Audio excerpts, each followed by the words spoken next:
이는 그 목수의 아들이 아니냐. 그리스도께서 갈릴리에서 봉사하신 광명한 시기에 한 그림자가 가로놓였다.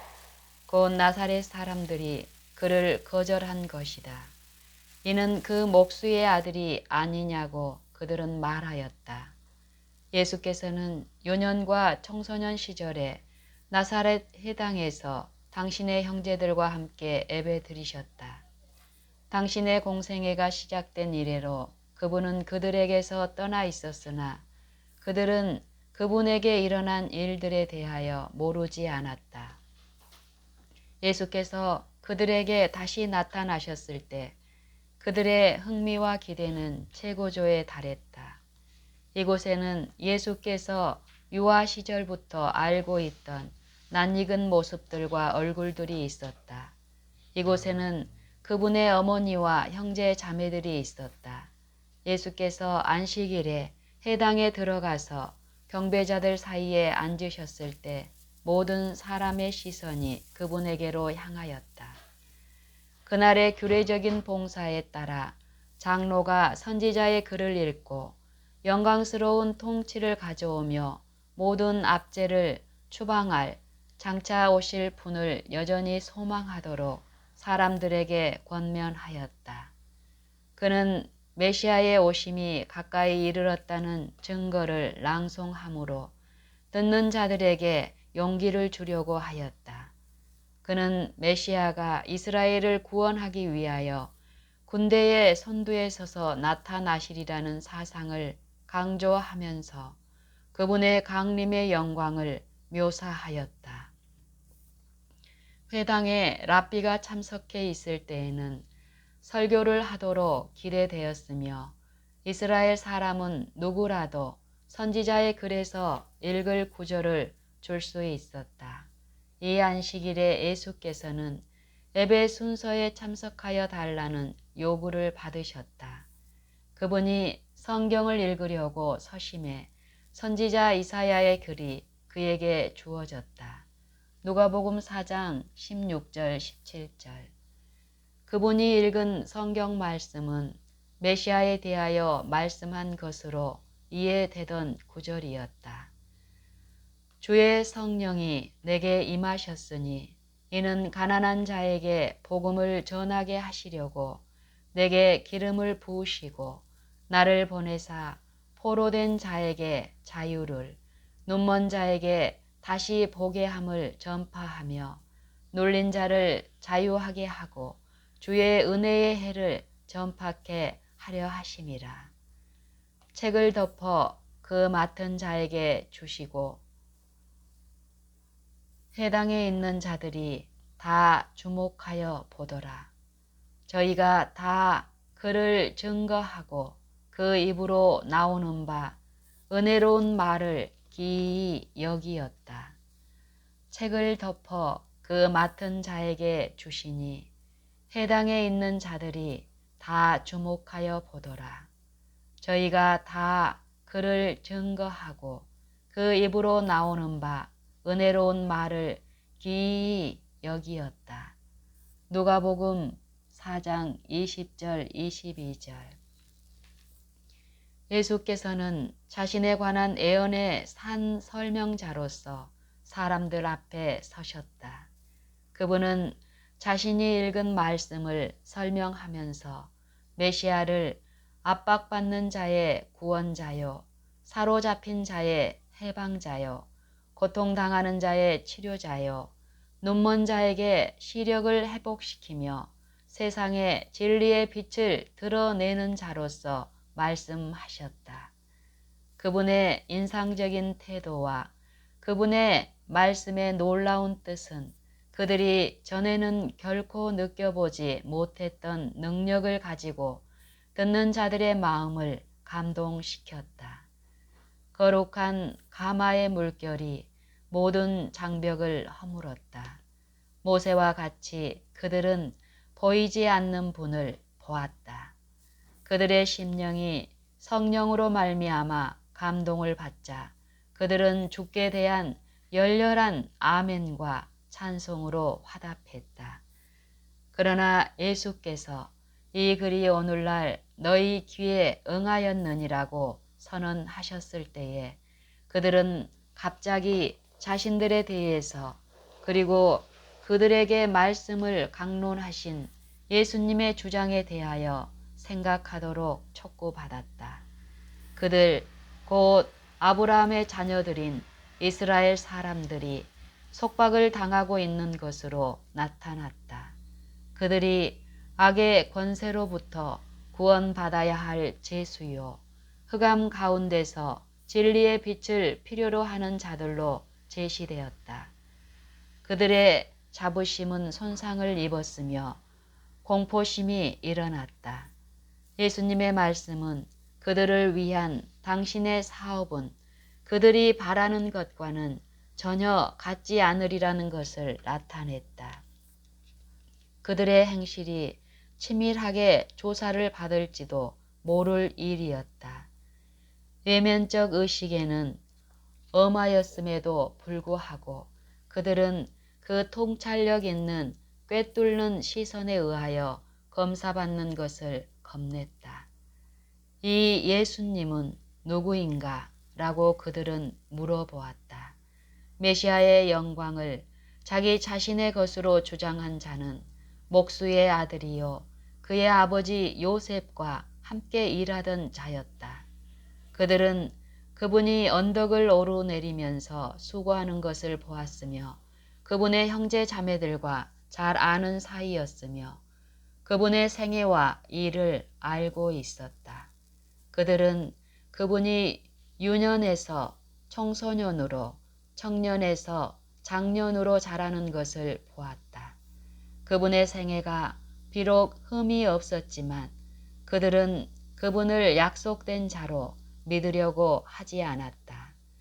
새 나라에 대한 예수님의 가르침은 그들이 그들의 장로에게서 들었던 그것과는 얼마나 큰 대조를 이루고 있는가.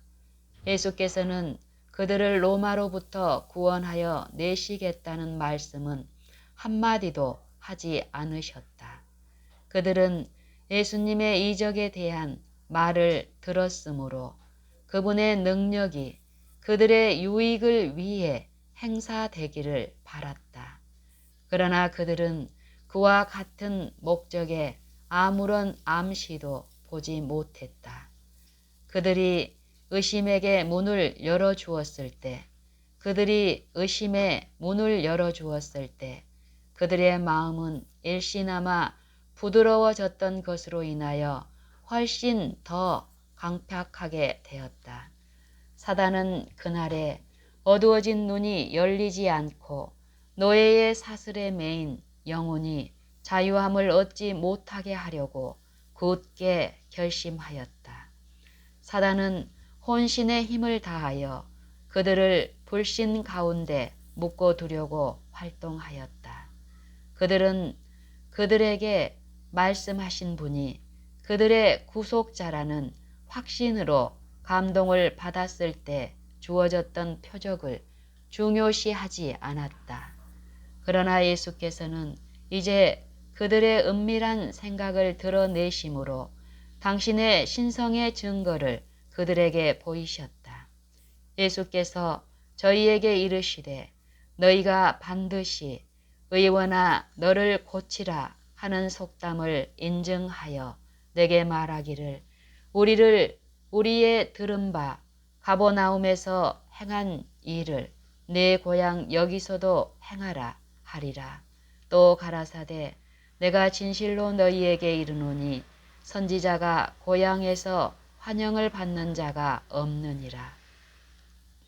내가 참으로 너희에게 이르노니 엘리야 시대에 하늘이 새의 6달을 닫히어 온 땅에 큰 흉년이 들었을 때에 이스라엘에 많은 가부가 있었으되 엘리야가 그중 한 사람에게도 보내심을 받지 않고 오직 시돈 땅에 있는 사렙다의 한 가부에게 뿐이었으며 또 선지자 엘리사 때에 이스라엘에 많은 문둥이가 있었으되 그 중에 한 사람도 깨끗함을 얻지 못하고 오직 수리아 사람 나만 뿐이니라. 누가복음 4장 23절로 27절. 예수께서는 선지자들의 생애 가운데 있었던 여러 사건을 이렇게 말씀하심으로 듣는 자들의 의문에 응하셨다. 예수께서는 선지자들의 생애 가운데 있었던 여러 사건을 이렇게 말씀하심으로써 듣는 자들의 의문에 응하셨다. 하나님께서 특별한 사업을 위하여 택하신 종들은 마음이 강팍하고 불신하는 백성을 위하여 일하도록 허용받지는 않았다.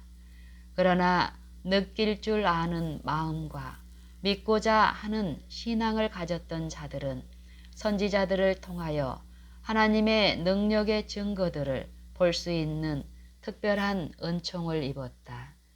엘리야의 시대에 이스라엘은 하나님에게서 떠났다. 그들은 죄에 집착하고 여호와의 사자들을 통하여 주신 성령의 경고를 거절하였다. 그와 같이 하여 그들은 하나님의 축복이 그들에게 이를 수 있었던 통로를 차단시키고 말았다. 여호와께서는 이스라엘의 여러 가정을 그냥 지나치시고 이방 땅에 선택받은 백성에 속하지 않은 한 여인의 가정에서 당신의 종을 위한 피난처를 발견하셨다. 이 여인은 자신이 받은 빛을 쫓았으며 하나님께서 당신의 선지자를 통하여 보내신 더욱 큰 빛에 마음 문을 열고 있었기 때문에 은총을 입었다.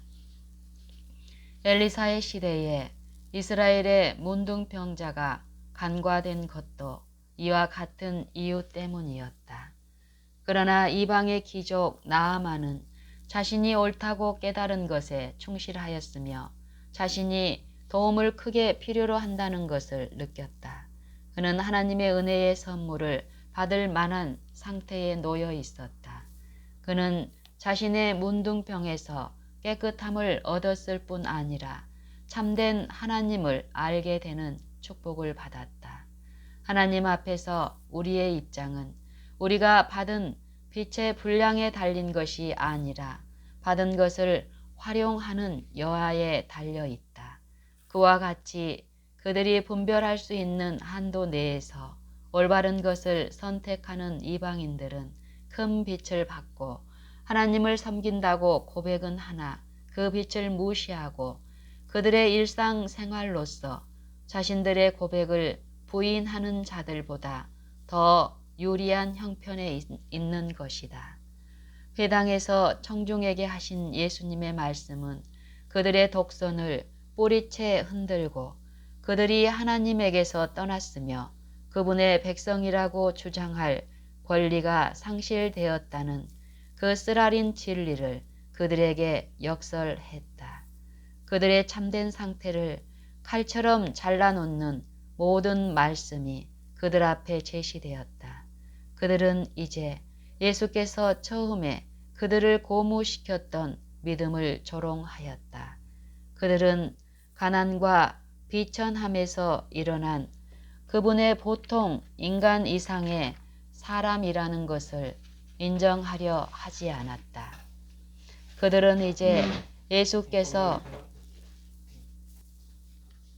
회당에서 청중에게 하신 예수님의 말씀은 그들의 독선을 뿌리채 흔들고 그들이 하나님에게서 떠났으며 그분의 백성이라고 주장할 권리가 상실되었다는 그 쓰라린 진리를 그들에게 역설했다. 그들의 참된 상태를 칼처럼 잘라놓는 모든 말씀이 그들 앞에 제시되었다. 그들은 이제 예수께서 처음에 그들을 고무시켰던 믿음을 조롱하였다. 그들은 가난과 비참함에서 일어난 그분을 보통 인간 이상의 사람이라는 것을 인정하려 하지 않았다. 그들의 불신은 악의를 낳았다. 사단이 그들을 지배하였으며 그들은 분노하고 구주를 대적하여 고함을 질렀다. 그들은 치료하고 회복시키는 사명을 가지신 구주에게서 돌아섰다. 이제 그들은 파괴자의 속성을 드러냈다. 예수께서 이방인들에게 주어진 축복에 대하여 말씀하셨을 때 청중의 극렬한 민족적 자존심이 분기되어 그분의 말씀은 떠드는 소리 속에 묻히고 말았다. 이 백성은 율법을 지킨다고 자랑하였으나 이제 그들의 편견이 손상을 입었으므로 곧 살인을 저지를 것 같았다. 집회는 깨어지고 그들은 예수께 손을 대어 회당으로부터 밀어내어 성 밖으로 끌고 나갔다. 모두가 그분을 죽이려고 길을 쓰는 것처럼 보였다. 그들은 벼랑 끝으로 예수님을 급히 끌고 가서 거꾸로 떨어뜨리려고 하였다. 고함과 저주의 소리가 공중을 메웠다. 어떤 자가 그분에게 돌을 던지자 예수께서 갑자기 그들 가운데서 사라지셨다. 회당에서 그분 곁에 있었던 하늘의 천사들이 하늘의 사자들이 그 미친 군중 속에서도 그분과 함께 있었다. 천사들은 예수님을 원수들로부터 가로막아 안전한 장소로 인도하였다. 천사들은 롯을 보호하여 소돔 가운데서 안전하게 인도하여 냈다. 그와 같이 그들은 작은 산성에 있던 엘리사를 보호하였다. 주위의 언덕이 아람 왕의 말과 병거와 많은 군사로 가득 찼을 때 엘리사는 더 가까운 언덕 비탈이 하나님의 군대 곧 여호와의 종의 주위를 두른 불말과 불병거로 덮여 있는 것을 보았다. 이처럼 각 시대마다 천사들은 그리스도의 신실한 제자들 곁에 가까이 있었다. 악의 대연합 세력이 정복하려고 하는 모든 사람에 대항하여 정렬하고 있으나 그리스도께서는 보이지 않는 존재들 곧 하나님을 사랑하는 모든 사람을 구출하기 위하여 그들 주위에 진치고 있는 하늘 군대를 우리가 바라보기를 원하신다. 천사들의 개입으로 말미암아 우리가 보이거나 혹은 보이지 않는 어떤 위험에서 보호받았는지는 영원의 빛 속에서 우리가 하나님의 섭리를 볼 때까지는 결코 알지 못할 것이다. 그때 우리는 하늘의 온 가족이 이곳 지상에 있는 가족에게 관심을 가지고 있었고 하나님의 보좌에서 온 사자들이 날마다 우리의 발걸음에 동행하고 있었다는 것을 알게 될 것이다. 예수께서는 회당에서 예언서의 말씀을 낭독하실 때 메시아의 사업에 관한 마지막 설명을 생략하셨다. 주의 은혜의 해를 전파케 하려 하신다는 말씀을 낭독하신 후에 우리 하나님의 신원의 날을 전파한다는 구절을 생략하셨다. 이사야 61장 2절. 이 말씀은 그 예언의 첫 부분이 진리인 것처럼 역시 진리인데 예수께서 침묵하심으로 그 진리를 부인하신 것은 아니다. 이 마지막 말씀은 곧 그분의 청중이 논하기를 좋아했고 성취되기를 갈망하였던 말씀이었다. 그들은 자신의 범과가 다른 사람의 그것보다 훨씬 더 크다는 것을 인식하지 못하고 이방인들에게 심판을 선언했다. 그들이야말로 그들이 이방인에게 곧잘 부인하였던 그 자비를 가장 깊이 필요로 하는 자들이었다. 회당에서 예수께서 그들 중에 서셨던 그날은 하늘의 부름을 받아들일 그들의 기회였다. 인애를 기뻐하시는 그분은 그들의 죄가 초래한 멸망으로부터 그들을 구원하기를 열망하셨다. 미가서 7장 18절. 예수께서는 한 번 더 회개하라는 요청을 하지 않고는 그들을 단념하실 수 없었다. 예수께서는 갈릴리에서의 봉사가 끝날 무렵에 유년 시절의 고향을 다시 방문하셨다. 그곳에서 배척당하신 이래로 그분의 전도와 이적에 대한 소문은 온 땅에 퍼졌다. 이제 그분이 인간의 능력 이상의 것을 가지고 계시다는 것을 부인할 사람은 아무도 없었다. 나사렛 사람들은 그분이 두루 다니며 선을 행하고 사단에게 눌린 모든 사람을 고치신다는 것을 알았다. 그들 주위에는 병으로 신음하는 소리가 들리지 않는 마을들이 있었다. 그것은 예수께서 그 마을들을 지나시며 그들의 모든 병을 고쳐주셨기 때문이다. 그분의 생애의 모든 행위에서 나타난 자비는 그분이 하나님의 기름 부으심을 받은 것을 증언하였다. 나사렛 사람들은 다시 예수님의 말씀을 듣고 성령의 감동을 받았다. 그러나 이번에도 그들은 그들 가운데서 자라났던 이 사람이 자신들보다 더 훌륭한 다른 사람이라고 인정하려고 하지 않았다. 예수께서 자신이 그 약속된 분이라고 주장하면서 그들에게 이스라엘의 지위를 부여하기를 실제로 거절하셨던 그 쓰디쓴 기억이 여전히 그들의 마음에 사무쳐 있었다. 왜냐하면 예수께서 그들이 이방인보다도 하나님의 은총을 받을 가치가 더 없다는 것을 보이셨기 때문이다. 그러므로 이 사람의 이 지혜와 이런 능력이 어디서 났느냐라고 묻기는 하였지만 그들은 하나님의 그리스도로서 그분을 받아들이려고는 하지 않았다. 그들의 불신 때문에 구주께서는 그들 가운데서 많은 이적을 행하실 수 없었다. 단지 몇 사람의 심령만이 그분의 축복을 받기 위하여 열려 있었을 뿐이었으므로 예수께서는 마지못하여 그곳을 떠나고 다시는 돌아오지 않으셨다. 마음에 한번 품은 불신은 나사렛 사람들을 계속 지배하였다. 이런 모양으로 불신은 사내들인과 이스라엘 국가를 지배하였다.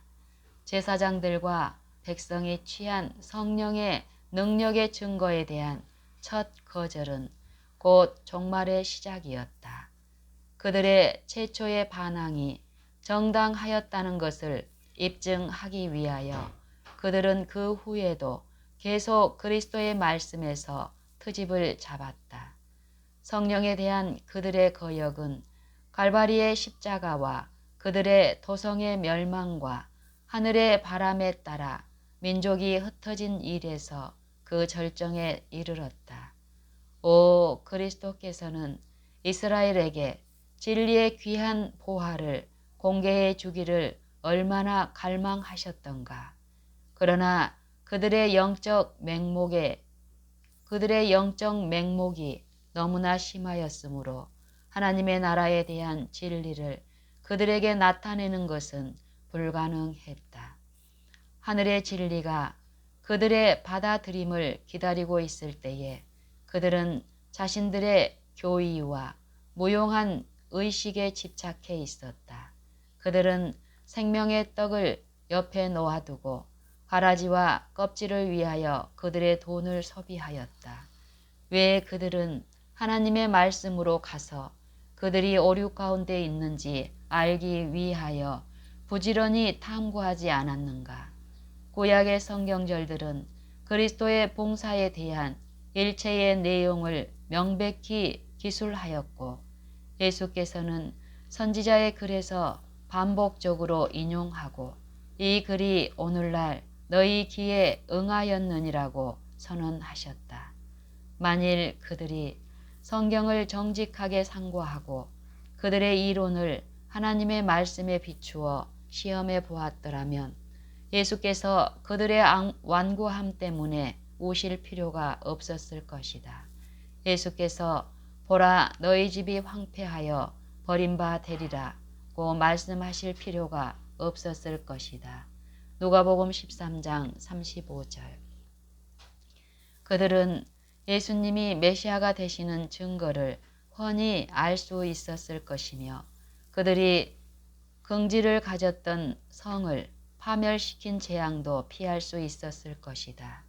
그러나 유대인들의 마음은 그들의 몰지각한 완고성으로 말미암아 편협해졌다. 그리스도의 교훈은 그들의 품성의 결함들을 드러내었고 회개를 요구하였다. 그들이 예수님의 교훈을 받아들인다면 그들의 행습은 변화되어야 하며 그들이 품었던 희망은 포기되어야 한다. 그들은 하늘의 영예를 받기 위하여 인간의 영예를 희생해야 한다. 그들이 만일 이 새 랍비의 말씀에 순종한다면 그 시대의 위대한 사상가나 교사들의 의견과는 달리 행해야 한다. 진리는 그리스도의 시대에 인기가 없었다. 진리는 현 시대에도 인기가 없다. 사단이 최초의 자고심으로 이끄는 거짓말을 제시함으로 진리에 대한 혐오감을 사람에게 심어준 이래로 진리는 인기가 없었다. 우리는 오늘날 하나님의 말씀에 기초되지 않은 이론과 교훈을 접하고 있지 않은가? 사람들은 마치 유대인들이 그들의 유전에 대하여 그러했던 것처럼 이런 이론과 교훈에 집착한다. 유대의 지도자들은 영적 자만에 가득 차 있었다. 자신에게 영광을 돌리려는 욕망은 성전 봉사에서까지도 드러났다. 그들은 회당에서 가장 높은 자리를 차지하기를 좋아하였다. 그들은 시장에서 인사받기를 좋아했으며 사람들의 입술에서 그들의 칭호가 불려지는 것에 만족을 느꼈다. 참된 경건이 쇠퇴함에 따라 그들은 자신들의 유전과 의식을 더 엄하게 수호했다. 이기적인 편견으로 말미암아 이해력이 어두워졌기 때문에 그들은 죄를 깨닫게 하는 그리스도의 말씀의 능력을 그의 생애의 겸비함과 조화시킬 수 없었다. 이기적인 편견으로 말미암아 이해력이 어두워졌기 때문에 그들은 죄를 깨닫게 하는 그리스도의 말씀의 능력을 그의 생애의 겸비함과 조화시킬 수 없었다. 그들은 참된 위대성은 외관적인 장식이 없어도 가능하다는 사실을 인식하지 못했다. 이 사람의 빈곤은 자신이 메시아라는 주장과는 전혀 일치하지 않은 것처럼 보였다. 만일 그가 자신이 주장하는 대로 그러한 사람이라면 왜 그렇게도 겸손하단 말인가? 만일 그가 군사력이 없는데도 만족한다면 그들의 국가는 어떻게 될 것인가? 그토록 오랫동안 고대해 왔던 권세와 영광이 어떻게 열국을 유대인의 도성에게 예속시킬 수 있을까? 제사장들은 이스라엘이 온 땅을 지배하게 되리라고 가르치지 않았는가? 위대한 종교적 지도자들이 오류에 빠질 수 있을까? 라고 그들은 의심하였다. 그러나 유대인들이 예수님을 거절한 것은 단순히 그분의 생애에 외형적인 영광이 결여되어 있었기 때문만은 아니었다. 그분은 순결의 화신이었고 그들은 부정하였다. 그분은 사람들 가운데서 흠없는 완전한 모본으로 생애하셨다. 그분의 책망할 것 없는 생애가 그들의 마음을 환하게 비췄다. 예수님의 신실성이 그들의 불신실을 드러냈다. 그것은 외식적인 경건의 공허함을 드러내고 그 죄악의 추악성을 그들에게 나타내 주었다. 이와 같은 빛은 환영을 받지 못했다. 만일 그리스도께서 바리새인들에게 주의를 돌려서 그들의 학식과 경건을 칭찬하셨다면 그들은 그분을 기쁨으로 환영했을 것이다. 그러나 그리스도께서 하늘나라를 온 인류를 위한 자비의 시대라고 말씀하셨을 때 그분은 바리새인들이 묵인할 수 없는 종교의 한 측면을 제시하고 계셨다. 그들의 모본과 교훈은 하나님께 대한 봉사를 바람직하게 보이도록 하는 그런 것이 아니었다. 그들은 자신들이 미워하고 배격하던 바로 그 사람들에게 예수께서 관심을 두시는 것을 보았다. 이 사실은 그들의 교만한 마음에 최악의 감정을 격발시켰다. 유다 지파의 사자의 영도하에 이스라엘이 모든 열국보다 높임을 받아 탁월하게 되리라는 자랑에도 불구하고 그들은 자신들의 죄에 대한 그리스도의 견책과 그분의 순결한 임재 앞에서 그들이 느꼈던 책망을 견디는 것보다는 오히려 그들의 야심찬 희망이 깨어지는 것을 더 잘 견뎌낼 수 있었을 것이다. 유다 지파의 사자의 영도하에 이스라엘이 모든 열국보다 높임을 받아 탁월하게 되리라는 자랑에도 불구하고 그들은 자신들의 죄에 대한 그리스도의 견책과 그분의 순결한 임재 앞에서 그들이 느꼈던 책망을 견디는 것보다는 오히려 그들의 야심찬 희망이 깨어지는 것을 더 잘 견뎌낼 수 있었을 것이다.